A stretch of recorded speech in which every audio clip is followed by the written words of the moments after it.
오늘은 마태복음 25장 14절에서 19절 말씀까지 읽었는데요. 실제 본문은 30절까지 이 달란트 비유를 중심으로 맡겨진 인생으로 살겠습니다. 맡겨진 인생으로 살겠습니다. 이런 제목으로 하나님 말씀 증거하겠습니다.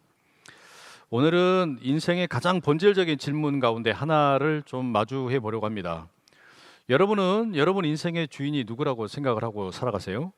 세상에서는 우리가 일반적으로 듣기로 네 인생의 주인은 너 자신이다.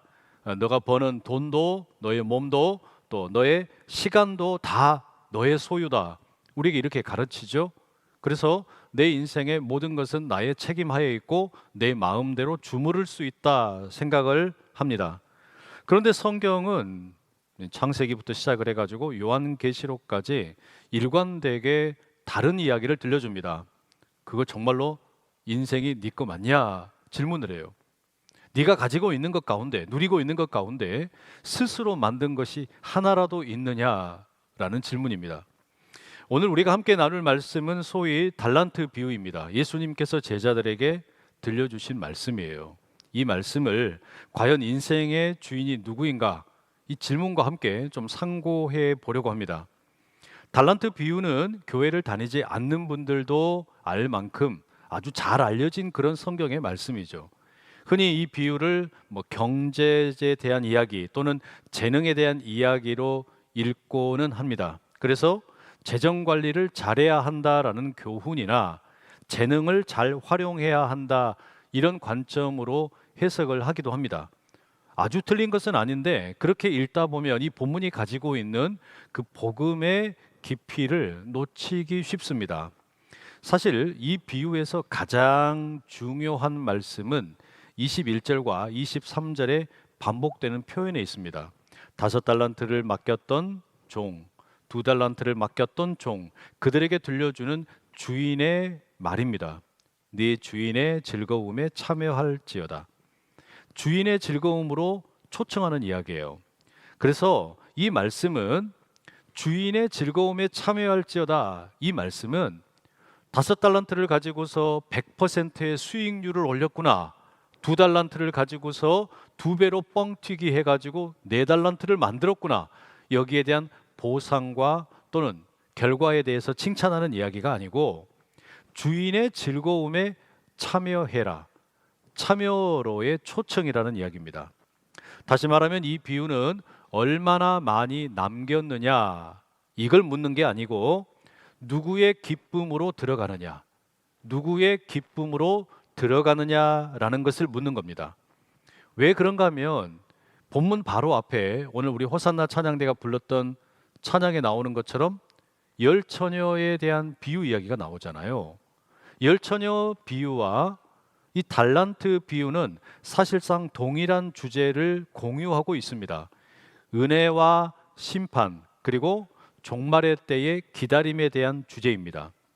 슬기로운 5처녀는 잔치에 초대를 받았고 나머지는 그렇지를 못했어요. 달란트 비유 역시 마찬가지입니다. 5달란트와 2달란트를 받았던 종들은 잔치에 들어가고 나머지 한 명은 들어가지를 못하는 거예요. 그래서 이 달란트 비유 속의 주인은 자기 수익을 극대화하기 위해서 종들을 다그치는 그런 주인이 아닙니다. 자기의 종들을 자신의 기쁨에 초청하는 그런 모습을 보여줍니다. 달란트 비유는 저와 여러분에게도 똑같은 이야기를 말하는 거예요. 주인의 기쁨, 주인의 즐거움, 주인의 잔치로 저와 여러분을 초청하는 겁니다. 오늘 우리가 이 비유를 경제 이야기가 아니라 이와 같은 초청, 기쁨으로의 초청으로 읽어가게 되면 내 인생의 운전대를 내가 쥐고 있다 믿었던 이 교만을 내려놓게 되고 하나님께서 우리를 어떤 기쁨으로 초청하시나 이것을 깨닫게 된다는 이야기죠. 자, 본문의 내용 14절과 15절에 이렇게 시작이 됩니다. 함께 읽어보겠습니다. 시작. 또 어떤 사람이 타국에 갈 때 그 종들을 불러 자기 소유를 맡김과 같으니 각각 그 재능대로 한 사람에게는 금 5달란트를, 한 사람에게는 2달란트를, 한 사람에게는 1달란트를 주고 떠났더니 이 비유는 어떤 한 사람이 보여주는 이 모습으로 시작을 합니다. 외국으로 떠나는 겁니다. 그러면서 자기에게 있는 소유를 세 명의 종에게 나누어 줘요. 5달란트, 2달란트, 1달란트로 나눠줍니다. 그 기준이 뭐냐? 15절에 보니까 각각 그 재능대로라고 되어 있습니다. 이 말은 주인이 그냥 임의로 아무렇게나 달란트를 나누어 주는 게 아니라 각자가 가지고 있는 재능과 그릇과 분량을 따라서 주인이 그걸 너무 잘 알기 때문에 거기에 맞춰서 나눠줬다는 겁니다. 그런데 여러분, 여기서 우리가 한 가지 더 먼저 확인할 것이 있습니다. 그게 뭐냐면 이 비유의 이야기는 처음부터 풍성함으로 시작이 된다는 거예요.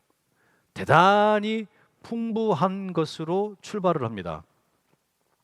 액수는 차이가 있지만 1달란트, 2달란트, 5달란트, 이거는 다 굉장히 커다란 액수의 이 재산입니다.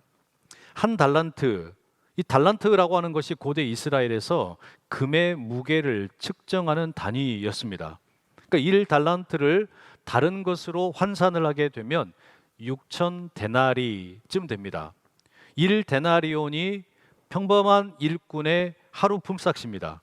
그러면 1달란트는 6천 데나리온이 되니까 6천일 동안의 품삯이 되는 거예요.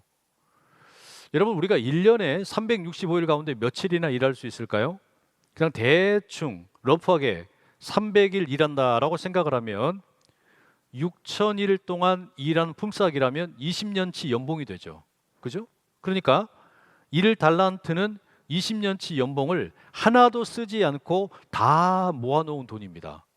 엄청나게 많은 거잖아요. 사실상 한 사람이 평생 일하는 것과 거의 비슷한 그런 수준의 금액이 됩니다. 2달란트는 40년치 연봉이고 5달란트는 100년치의 연봉에 해당하는 겁니다. 상상을 초월하는 금액이에요. 그러니까 이 비유는 애초에 처음부터 이 주인에 대해서 놀라운 특징을 몇 가지 가르쳐 줘요. 일단 이 주인이 상상을 초월하는 부자입니다. 5달란트, 2달란트, 1달란트 다 자기가 가지고 있던 건데 이거를 종들에게 나눠줬으니까 얼마나 큰 부자였겠습니까?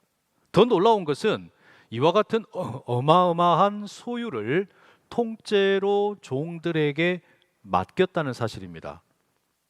여러분, 이거 절대 쉬운 일이 아니잖아요. 그죠?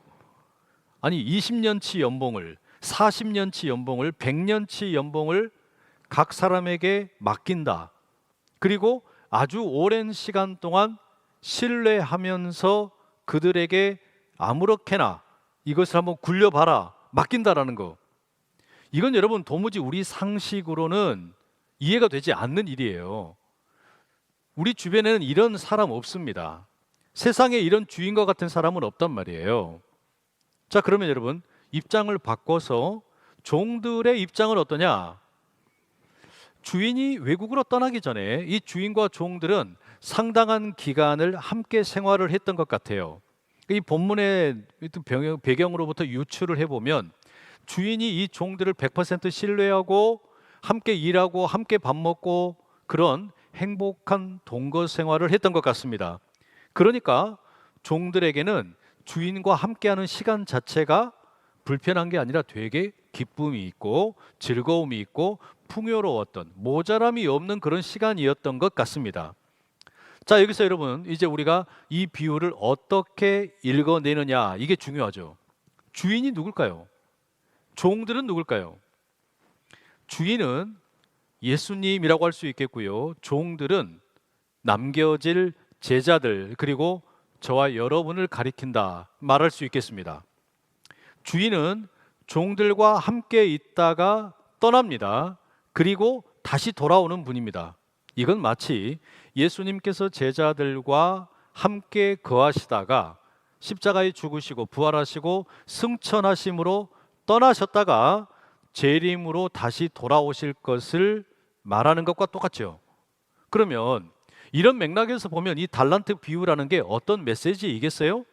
이제 곧 떠날 예수님께서 남겨질 제자들에게 들려주는 제자도의 메시지입니다. 예수님이 다시 돌아올 때까지 어떻게 살아야 하는지, 제자의 길을 어떻게 가야 하는지 가르쳐주는 메시지라는 말이에요. 자, 그러면 우리가 이제 이렇게 정리할 수 있겠습니다. 주인이신 예수님께서 제자들에게, 그리고 저와 여러분들에게 막대한 소유를 맡기셨어요. 제자들은 엄청난 재산을 위탁받은 청지기가 된 겁니다. 우리 역시 예외가 아니에요. 저와 여러분은 청지기로 부름을 받았습니다. 여기서 여러분, 청지기의 첫 번째 자세를 확인하게 됩니다. 내 손에 있는 것이 내 것이 아니라는 사실, 내 손에 있는 것이 내 것이 아니라는 사실을 인정하는 것, 이게 청지기의 가장 기본적인 태도입니다. 성도 여러분, 여러분의 통장에 찍혀 있는 잔고, 여러분이 살고 있는 집, 또 여러분의 자녀에 이르기까지 그거 정말 여러분의 것이냐, 이 말이에요. 따져놓고 보면 어느 것 하나 우리의 것은 없습니다. 청지기라는 말의 어원적인 의미는 집을 관리하는 사람이라는 겁니다. 집 주인이 아니에요. 우리는 하나님께로부터 인생이라고 하는 것을 선물로 받았어요. 위탁받은 겁니다. 관리를 잘 해라 부탁을 받았습니다. 그러면 우리의 인생 가운데 구체적으로 무엇을 위탁받은 거냐? 그 첫 번째가 재정입니다. 돈이라고 하는 게 우리 인생에 참 묘한 존재이죠. 돈이 없으면 비굴해지고 돈이 있으면 교만해지기 쉽습니다. 성경은 돈 자체를 악하다고 말하지는 않습니다. 다만 돈이 주인의 자리를 넘보는 순간 이 돈 때문에 우리의 영혼이 병이 든다 가르칩니다. 그래서 재정의 청지기라면, 진정한 재정의 청지기라면 이렇게 고백을 합니다. 하나님, 주시는 분도 하나님이시고 거두어 가시는 분도 하나님이십니다. 그러니 제 손에 있는 이 물질을 가지고 어떻게 하나님의 기쁨이 되겠습니까? 이걸 묻는 게 재정의 청지기의 바른 자세겠죠. 여러분, 지금 손에 있는 그 물질의 정체가 무엇인지를 분명하게 밝히라는 말입니다. 이게 내 소유, 내 마음대로 할 수 있는 게 아니라 하나님께서 잠깐 맡겨주신 위탁물이라는 것.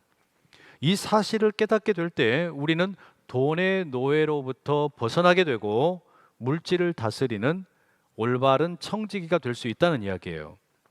주인이 이 종들에게 어마어마한 액수의 달란트를 맡깁니다. 1달란트, 2달란트, 5달란트. 이것은 이 종들의 신실함을 시험하는 겁니다. 여러분, 우리가 이와 같은 재정의 신실함을 드러내는 가장 분명한 자리가 어디일까요? 내가 이 재정을 위탁받은 청지기라고 하는 사실을 잊지 않고 기억하게 해주는 게 있어요. 그게 뭐냐면 바로 11조예요. 성경의 구약 성경에서부터 신약에 이르기까지, 물론 율법의 의미로서의 이 11조는 폐지되었을지 모르지만 11조 정신은 그대로 살아 있습니다. 많은 분들이 11조를 세금처럼 생각을 해요. 내 것 중에서 10%를 하나님께 드리는 의무다, 세금이다. 그건 11조의 본질이 아닙니다. 11조는 모든 것이 주님의 것이라는 것을 인정하는 신앙의 고백이에요. 이스라엘 백성들이 구약 성경에 보면 농사를 짓고 추수를 하게 될 때 첫 번째 열매를 하나님께 드립니다. 왜 첫 번째 열매를 드리느냐? 나머지 것은 다 내 거고 이것만 하나님의 것입니다. 이게 아니고요. 하나님이 해를 비춰주시고 비를 내려주시고 이 땅에서 이렇게 잘 곡식이 자라게 해서 이 추수를 했습니다. 모든 게 하나님의 것입니다 라고 하는 것을 고백하는 게 첫 열매를 드리는 겁니다. 반면에 돈이라고 하는 것이 우리를 지배하려고 하면 어떻게 속삭입니까? 하나님이 아니라 나를 믿어라, 나를 의지해라, 이렇게 우리에게 속삭입니다. 그게 뭐예요? 바알 신앙이고 아세라 신앙이었어요. 가나안에서 그걸 가르치려고 했단 말이에요. 최근에 뉴스에 보니까 대통령이 고위 공직자들에게 이런 이야기를 하더라고요. 돈은 마귀다. 그런데 마귀가 절대로 마귀의 얼굴로 나타나지 않는다. 꼭 천사의 얼굴로 나타난다. 친구 얼굴, 친척 얼굴, 아는 사람의 얼굴로 나타난다. 이 맞는 이야기죠. 구약 성경과 신약 성경 여러 곳에서 돈에 대해 그렇게 경고를 합니다. 여러분, 우리가 이런 돈의 유혹을 어떻게 이길 수 있냐고요. 적어도 신앙인이라면 이 11조의 정신이 필요해요. 뭐라고요? 나는 돈을 주인으로 섬기지 않는다. 이 돈의 주인은 하나님이시다. 나는 공급하시는 분을 신뢰하고 맡겨주신 것을 관리하는 사람일 뿐이다. 이게 재정의 청지기의 정신입니다. 청지기는 주인의 창고를 맡은 사람이지 창고를 소유한 사람이 아닙니다. 그래서 우리는 창고를 주인처럼 마음대로 드나들면 곤란합니다. 우리가 재정의 주권을 하나님께 올려드릴 때 하나님께서 물질의 풍요뿐만 아니라 돈의 노예가 되지 않는 자유 역시 허락해 주실 줄 믿습니다. 이렇게 아멘 소리가 작을 줄 알고 있었어요. 그래서 제가 다시 한번 읽어드릴게요. 잘 들어보시고 응답하시기 바랍니다. 우리가 재정의 주권을 하나님께 올려드릴 때 하나님께서는 물질의 풍요로움뿐만 아니라 돈의 노예가 되지 않는 참된 자유를 주실 줄 믿습니다. 여러분 모두가 올 한 해 동안 평생도록 이 재정의 청지기로 살아가는 복을 누리시길 축복합니다. 그런데 여러분, 이 청지기 정신이라고 하는 게 재정의 영역으로만 국한된 것은 아니에요. 이걸 우리가 조금 더 넓게 봐야 됩니다. 우리의 시간, 이 삶의 자리로 시선을 넓힐 수 있어요. 19절 말씀에 이렇게 기록되어 있죠. 함께 읽어보실까요? 시작. 오랜 후에 그 종들의 주인이 돌아와 그들과 결산할세.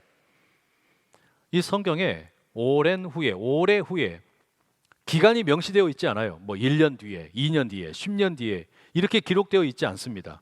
그냥 오래 후에, 다시 말하면 주인이 금방 돌아오지 않았다는 이야기죠. 꽤 긴 시간을 떠나 있다가 종들에게 돌아옵니다. 이 오래 후에라는 시간 속에서 청지기의 진짜 실력이 드러납니다. 처음 맡았을 때는요, 누구나 열심히 합니다. 결심도 뜨겁습니다. 처음 찬양대를 할 때, 처음 찬양팀을 섰을 때, 처음 예배에 감격을 누릴 때, 처음 봉사를 할 때, 처음 부모가 되었을 때, 처음 학교에 들어갔을 때, 처음에는 누구나 열심히 해요. 아주 결심도 뜨겁습니다. 그런데 시간이 흐르기 시작을 하고 주인의 간섭이 느껴지지 않는 일상이 반복되다 보면 우리는 자연스럽게 느슨해지고 긴장을 풀게 됩니다. 그런데 이 오래 후에라는 말이 그런 의미에서 보면 시험이고 우리의 성실함을 테스트하는 것 같습니다. 맞죠? 거기에 덧붙여서 이 오래 후에라는 말 속에는요, 은혜의 의미도 들어 있습니다. 왜 그런가 하면 주인이 종들에게 1달란트, 2달란트, 5달란트를 맡기고 난 다음에 단기간의 성과를 기대하는 게 아니에요. 내가 1년 뒤에 올 테니까 너희들 수익률 적어도 50%는 만들어내라. 1년 동안 적어도 50% 정도의 수익을 올려내야 된다. 이걸 기대하는 게 아니란 이야기예요. 긴 시간을 맡깁니다. 이 긴 시간 동안 종들에게 완벽해라, 엄청난 성과를 내라, 이거를 기다리는 것도 아니에요. 그럼 뭘 기다리는 거냐? 불완전해도 괜찮다, 실패해도 괜찮다, 뭐가 됐든지 소신껏 마음껏 해봐라. 이게 지금 주인이 종들에게 달란트를 맡기고 그 시간을 허락하는 이유입니다. 우리 신앙생활이 마찬가지예요. 여러분, 우리의 신앙생활 평생 뭐 10년이 됐든 20년, 30년, 50년, 100년에 이르기까지 그 시간 동안요, 어떻게 우리가 계속 성공적인 신앙생활을 하겠어요? 열심히 기도해도 응답받지 못할 때가 있고 성경을 아무리 읽어도 답이 안 나올 때가 있어요. 그런 답답한 마음을 안고 실패할 때도 있고 고난에 처할 때도 있고 문제가 해결되지 않을 때도 있다는 이야기입니다. 그와 같은 일을 겪을 때, 다시 말하면 내가 아무리 열심히 해도 사람들이 알아주지 않는 것 같고 항존직 선거에 나갔는데 장로에서 떨어지고 이렇게 열심히 봉사했음에도 불구하고 사람들이 인정해주지 않는 것 같을 때 무슨 현상이 나타나는 줄 아세요? 제일 먼저 예배를 멀리합니다. 예배가 점점 소홀해지기 시작을 합니다. 기도 시간이 짧아집니다. 그리고 말씀이 들어오지를 않아요. 그런데 진정한 청지기는 어떻게 하는 거냐? 진정한 청지기는 아무 일 없는 평범한 날을 신실하게 살아내는 사람이라는 거예요. 아무 일 없는 평범한 날을 신실하게 살아내는 거, 사람들이 알아주든지 알아주지 않든지, 열매가 있든지 없든지, 당장에 무언가 성과가 있든지 없든지 상관없이 주인이 보거나 말거나, 이웃에 있는 사람들이 보거나 말거나, 결과가 당장 나타나지 않더라도 맡겨진 시간을 예배로, 기도로, 말씀으로 채우는 사람이라는 겁니다. 여러분에게 주어진 24시간, 하루를 어떻게 관리하고 있습니까? 일주일을 어떻게 돌보고 있습니까? 한 달을, 또 1년을 어떻게 관리하느냐라는 말이에요. 그 시간을 하나님이 보시든 보시지 않든, 사람들이 알아주든 알아주지 않든, 열매가 있든 없든 성실하게 감당하는 일을 하고 있느냐는 말이에요. 제가 즐겨 듣는 그 라디오 채널 가운데 FM 93.1 KBS의 그 클래식 라디오 채널이 있어요. 여기서 언젠가 들었던 내용인데요. 그 세계적인 첼리스트, 이미 돌아가신 지 오래됐지만 파블로 카잘스에 대한 일화가 생각이 납니다. 이분이 90세가 넘었음에도 불구하고 매일 6시간씩 첼로 연습을 했대요. 어느 날 이 기자가 물어봤어요.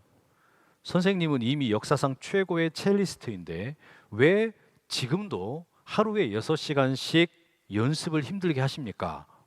이 카잘스가 이렇게 대답했대요. 왜냐하면 요즘에 실력이 조금씩 늘고 있는 것 같아요. 기가 막히지 않습니까? 이 거장의 실력이라고 하는 것은 무대 위에 화려한 조명에서 빛나는 게 아니고 아무도 보지 않는 지루한 연습 시간, 그 시간을 청지기처럼 관리하는 데서 나오는 겁니다. 신앙도 마찬가지예요.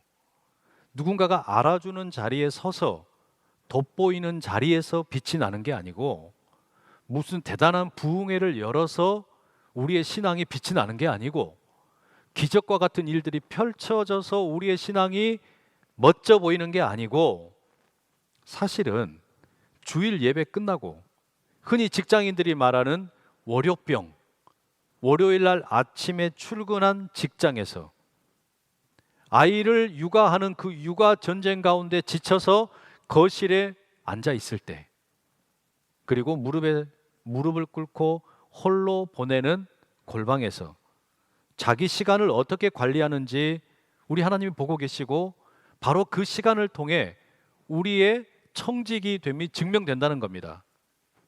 오래 후에 오실 주님 앞에서 우리가 부끄럽지 않은 이유는 매일매일 주님과 함께 동행했기 때문이어야 한다라는 말이에요.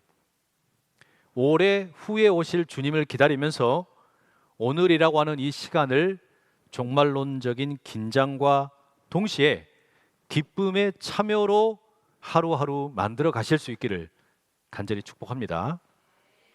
마지막으로 하나 더 살펴볼 게 있습니다. 이 세 번째 종입니다. 한 달란트를 위탁받은 청지기입니다. 그는 한 달란트를 받아가지고 잃어버리지 않았어요. 낭비하지도 않았습니다. 그냥 땅에 묻어두었습니다. 그런데 돌아온 주인이 이 한 달란트를 맡겼던 종에게 보이는 반응은 아주 신랄합니다. 26절, 악하고 게으른 종아, 악하고 게으른 종아, 이렇게 비판을 해요. 여러분, 이건 조금 너무 가혹한 거 아닌가요? 한 달란트를 맡겼는데 손해본 거 아니잖아요. 예를 들어서 1억을 맡겼는데 1억이 어디 사라진 거 아닙니다. 그대로 있습니다. 손해본 건 하나도 없어요. 지금 이 주인이 수익을 남기지 못했다고 이렇게 지금 꾸중을 하는 겁니까? 아닙니다. 이 비유를 말씀드린 것처럼 은혜와 기쁨으로 초대하는 이야기라면 이 세 번째 종의 문제라고 하는 것은 뭐냐? 명확하게 밝혀지는 게 있어요. 그건 뭐냐면 이 사람은 실패해서 혼이 나는 게 아니에요. 돈을 벌지 못해서 쫓겨나는 게 아닙니다. 주인을 오해했기 때문에 실패한 겁니다. 무슨 말이냐면 사실 여러분, 이 주인이 떠나기 전에 종들과 주인이 함께 살았단 말이에요. 그때 하나도 부족함이 없었어요. 주인과 종들이 이심전심으로 너무나 평안하게 부족함이 없이 풍족한 삶을 누렸습니다. 그리고 이제 이 주인이 떠나면서 종들에게 자기의 기쁨을 나누어 줍니다. 이 달란트를 가지고 나의 기쁨 우리가 함께 너희들도 경험해 봐라. 그런데 이 세 번째 종은 주인의 기쁨에 대해서 듣지도 않고 받아들이지도 못했습니다. 오히려 주인을 아주 욕되게 비판합니다. 뭐라고 말합니까? 주인은 아주 악랄하게 이윤만 따지는 사람이다. 수익만 챙기는 사람이다. 이렇게 비판하고 있어요. 주인님은 심지 않은 데서 거두는 분입니다. 주인님은 정말로 이 이익을 따지는 데 있어서는 결코 물불을 가리지 않는 분입니다. 이렇게 생각했단 말이에요. 그래 놓고 어떻게 합니까? 한 달란트를 땅에다가 묻어버립니다. 이 달란트를 땅에 묻었을 때 사실 그는요, 자기 자신도 함께 묻어버린 것과 다를 바 없어요. 주님의 기쁨을 거절한 겁니다. 30절에서 이 세 번째 종이 바깥 어두운 데로 쫓겨나게 되는데 이것은 주인이신 예수님이 쫓아낸 것이 아니라 기쁨을 신뢰하지 못하는 자기 스스로 택한 자리나 다를 바 없어요. 하나님은 어떤 분입니까? 하나님께서는 우리를 수익이 없다고, 열매가 없다고 쫓아내는 분이 아니라 오히려 우리가 하나님을 오해하고 하나님의 사랑으로부터 숨어버리는 것을 가슴 아파하는 분입니다. 여러분, 우리가 신앙생활하면서 실패할 수 있다니까요. 넘어질 수도 있어요. 문제를 맞닥뜨리고 힘겨운 시간을 보낼 수 있습니다. 그런데 하나님이 주시는 기쁨을 거부한 채 아무것도 하지 않는 거, 이게 문제라는 거예요.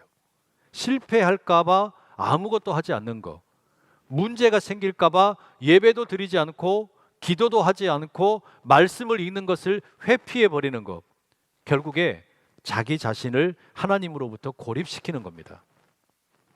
영국의 유명한 설교자 찰스 스펄전 목사님에게 한 청년이 찾아와서 고민을 상담합니다. 목사님, 저는 복음을 전하고 싶은데 저에게는 아무런 능력이 없습니다. 저는 너무 보잘것없습니다. 실수를 하다가 하나님의 영광을 가릴 것 같아서 아무것도 못하겠습니다. 그랬더니 이 스펄전 목사님이 이렇게 답변을 주셨대요. 청년이요, 하나님은 청년의 대단한 재능을 빌려 쓰는 분이 아니네. 하나님은 청년의 순종을 도구로 쓰시는 분이다. 아니, 촛불이 태양처럼 빛나지 못한다고 해서 숨어버리면 어두운 방은 무엇으로 밝힐 수 있겠나? 이렇게 이야기했대요.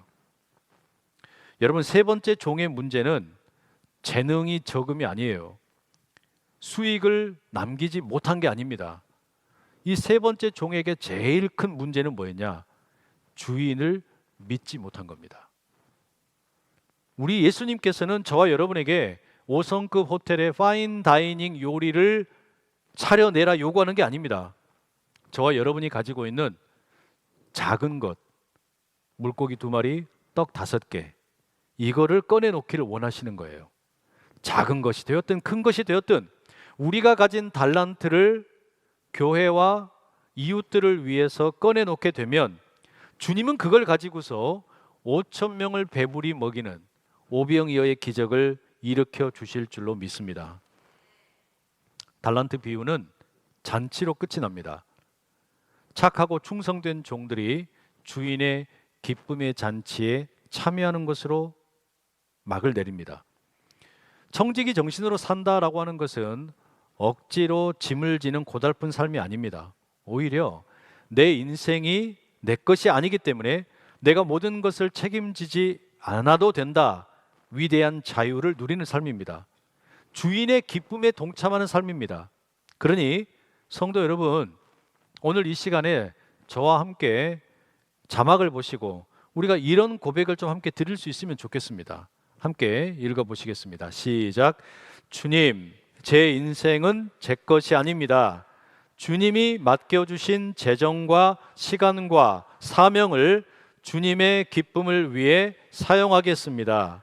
훗날 주님 앞에 섰을 때 착하고 충성된 종아라는 그 한마디면 충분합니다. 여러분, 이 고백이 올 한 해 동안, 아니 우리 평생토록 청지기로 살아가겠다는 고백이 되고, 우리 주님의 그 은혜를 의지하며 살겠다는 고백이 될 수 있기를 간절히 축복합니다. 기도하겠습니다.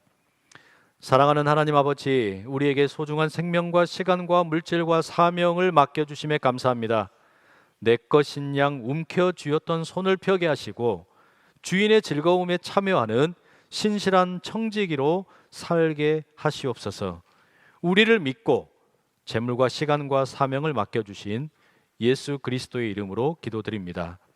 아멘.